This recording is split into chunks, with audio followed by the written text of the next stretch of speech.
Hi everyone, welcome to week 8. This week we're going to discuss our chapter 9. Chapter 9 has basically two parts. One part is about unemployment rate and the second part is about inflation rate.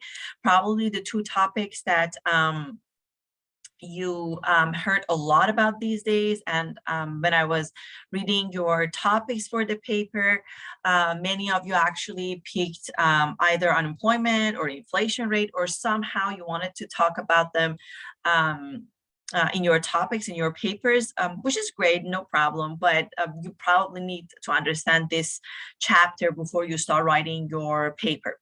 So there are some formulas. I want you to pay attention to them. There are some also concept terminologies and definitions, let's say. We will talk about how we calculate unemployment rate, how Bureau of Labor Statistics, or BLS, as the organization in charge of collecting data, calculating unemployment rate and inflation rate, basically collect information, how they build surveys, how they use those surveys to calculate unemployment rate, for instance, or inflation rate.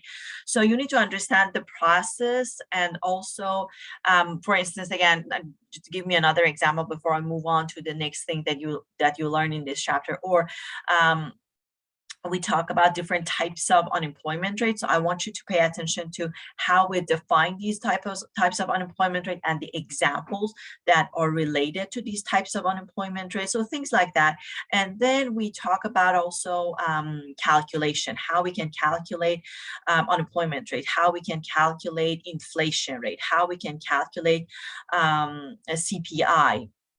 So I want you to pay attention to all of them. Again, for the final exam, for the time that you're doing your assignments, you can definitely have the formulas in front of you, no problem. Just make sure you have some practice and you know how to use those formulas. You have a homework, obviously, from this chapter, from chapter 9. Chapter 9 is very important. You will get questions from chapter 9 when it comes to the final exam. So make sure you know, again, how to use the formulas, know all these concepts and terminologies. For instance, let me give you another example for inflation rate. We talk about hyperinflation, deflation, things like that. So do not skip those parts. The focus, of course, is how we define these two important econ variables and how we can calculate them. But at the same time, you need to understand the other terminologies and topics that come with them. Okay. You have a discussion this week, discussion number 3. I am a little bit behind in my discussion grading in all of my classes. But when you watch this video, you might get your grade or one. Now, why not? I'm working on it, so hopefully I will have your discussion 2 graded very soon. But if you still don't see a grade, don't worry, I will catch up. Hopefully before spring break, I will turn in all the grades. So this week we are going to study chapter 9, and then next week is our spring break. So for spring break, I'm not assigning anything for you guys. If you also, let me go to D12.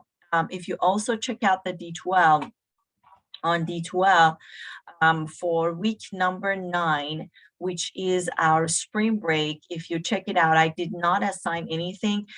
That Monday, however, is the deadline for your homework and also for your discussion. But other than that, you really don't have anything else to do. Our spring break is from March 14 till March 20th. So nothing basically for that week. When you come back, we will continue our discussion, our basically the chapters that we're going to cover. We're going to start with chapter 12. As you can see, we're skipping chapter 10.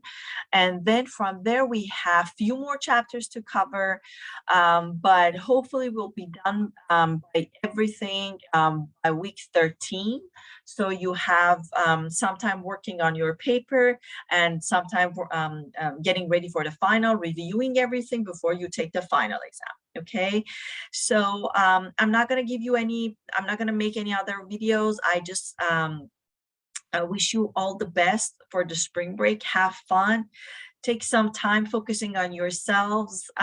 Relax a little bit. I know that you guys are working very hard for this class and your other classes, and I'm aware that many of you also work full-time or part-time. So if possible, take some time off from your work. Our mental health is also very important. I know, of course, making money and going through our semester is also important to you guys, but try to have fun, be safe. And again, I wish you a very relaxing and nice spring break. And happy spring, by the way, because when we come back after the spring break, I think that would be that Monday will be the second day of spring. So happy spring. Take care, and I'll talk to you soon.